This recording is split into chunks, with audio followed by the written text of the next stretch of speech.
Tadi pimpinan kota Begal, Jundub bin Junada, datang melihat Nabi, jatuh cinta dengan akhlaknya Nabi, berubah jadi orang baik, bawa sifat penyayang, pulang ke kampungnya, didakwahi orang sekampung, masuk Islam jadi baik.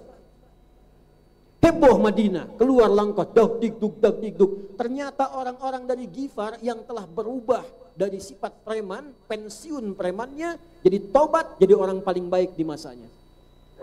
Preman pensiun tuh ada sanadnya itu. Berubah, karena itu dia bangga perkenalkan daerahnya, diperkenalkan. Orang-orang yang bawa cahaya kebaikan, semakin tinggi kebaikannya, semakin dikenal tempat daerahnya, bukan orangnya.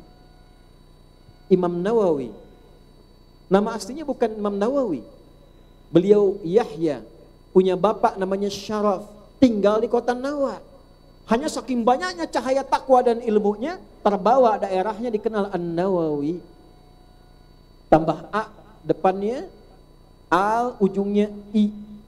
Kita punya ulama besar dari Padang, Syekh Muhammad Yasin bin Isa Al-Padangi. Dulu ada Syekh Abdul Somad Al-Palembangi. Ada Syekh Nawawi dari Banten Al-Bantani. Ada Syekh Fatur Rahman memperkenalkan ke Mekah, ana Fatur Rahman Al-Jogjakartai. Ada Haji Nur Rahman wali kota Al-Batui. Misal ya tadi bertemu kita. Al-I jadi baik. Dan hidupnya lebih bahagia. Yang paling dahsyat, semua profesi yang dipegang oleh mereka ketika meningkatkan takwa. Dagangnya pakai takwa, Pak.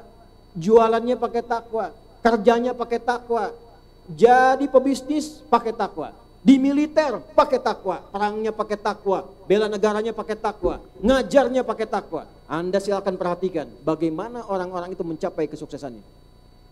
Pernah dengar Abdurrahman bin Auf sebelum masuk Islam, sebelum bertakwa, dengan setelah masuk Islam, setelah bertakwa? Silahkan cek berapa banyak kekayaannya. Tidak ada satu pun pebisnis, pedagang dalam Islam, dagang dengan takwa, kecuali tidak pernah kembali modal dalam dagangnya. Selalu kembali untung. Abdurrahman bin Auf masuk Islam, hartanya dirampas. Kaya di Mekah, kaya, dirampas hartanya. Ditawarkan, kalau Anda ingin kaya lagi, silahkan tinggalkan keyakinanmu pada agamanya Muhammad, kami kembalikan hartamu, kami angkat jadi orang terpandang di Mekah ini. Kalau tidak, kami tidak akan eksekusi, silahkan berangkat, kami rampas hartamu, silahkan berangkat ke Yathrib dengan pakaian yang melekat di badan. Jarak kurang lebih 400 kilo jalan kaki. Saya tanya pada Anda di sini nih, kalau diberi pilihan kepada Anda, silahkan tinggalkan batu dan Islamnya, silahkan pergi untuk mencapai Islam di Jakarta. Tapi kalau Anda mau tinggalkan Islam, diberikan uang kepada Anda 1 triliun. Pilih mana? Tinggalkan Islam, dapat 1 triliun, atau tetap berpegang teguh pada Islam, tidak dapat 1 sen pun. Cepat jawab. Enggak mudah pilihannya kan? Enggak mudah. Ujiannya bukan jaga toko, tinggalkan Jumat. Jaga toko gak bisa sholat. Bukan, ujiannya tuh tinggi. Ambil hartanya, pilihannya apa? Saya berangkat. Demi pembuktian takwanya kepada Allah, dia berangkat. Beliau berangkat. Istri ditawari, ikut suami atau tinggal. Kalau Anda ikut suami, pergi, kami rampas semua harta. Berangkat dengan suami jalan kaki ke Yathrib. Tidak diberikan apapun.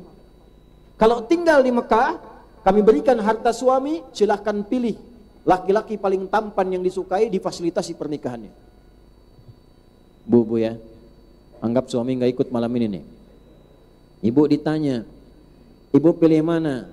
Tinggal dengan suami di Batu, atau diajak sama orang ke Jakarta, dikasih 1 triliun, ditawarin lagi kemudian siapa yang paling ibu sukai, difasilitasi pernikahannya. Ibu pilih tinggal atau berangkat? Bingung. Istrinya Abdurrahman bin Auf sebelum itu memutuskan untuk tinggal di Mekah, tidak ikut suami. Sampai singkatnya Abdurrahman bin Auf di Yathrib diterima oleh orang yang sepadan dengan kebutuhannya. Yang haus diterima oleh orang bawa minuman. Yang lapar diterima oleh orang bawa makanan. Yang tidak punya pekerjaan disambut oleh orang yang punya aset dan pekerjaan. Sifat membantu sesuai keperluan disebut nasir. Kalau banyak disebut ansar. Kenapa kaum ini disebut dengan ansar? Karena membantu sesuai dengan sifat-sifat yang diperlukan. Maka disambutlah oleh orang paling kaya di Madinah itu, di Yathrib, karena mendengar ada orang kaya jatuh fakir karena ingin bertakwa kepada Allah. Ditawari dua hal. Akhil karim, innaka sami'tu annaka kunta ghaniyya. Saudaraku yang mulia, au bima ma'na, saya dengar Anda pernah kaya. Kalau ingin kaya lagi, khudh nisfa mali, ambil setengah harta saya. Nyata. Saya dengar Anda ditinggalkan istri dan keluarga. Kalau Anda ingin nikah lagi, pilih perempuan paling cantik di Yathrib ini, sekalipun anggota keluarga aku fasilitasi pernikahannya. Gantian ya Bu. Antum nih Bapak, anggap istri nggak ikut. Dapat tawaran. Begitu sampai kemudian di Batu ditawari. Pak kalau mau nikah, Bapak pilih paling cantik di Batu. Saya fasilitasi pernikahannya dan saya berikan setengah harta saya. Orang paling kaya nawarin itu. Saya tanya Anda, diterima atau tidak ditolak sama sekali? Percuma bilang ditolak Bu. Secara fitrah terima ya. Tapi perhatikan, Abdurrahman bin Auf meyakini investasi takwa di hadapan Allah itu lebih bernilai dibandingkan dengan dunia dan seisinya. Maka dikatakanlah, jazakallahu khaira arini ainal aswaq. Terima kasih atas tawaran Anda. Sekarang cukup tunjukkan padaku di mana pusat bisnisnya. Maka dipakai ilmunya, hasil pendidikan dengan Nabi, berdagang dengan takwanya. Singkatnya, ketika selesai masa dagangnya 2 tahun jadi orang kaya, 3 tahun lebih kaya lagi. Ketika sampai di ujung kehidupan Nabi, naik status pada golongan kaya nomor 3. 1 kaya, 2 kaya banget, 3 kebangetan kayanya.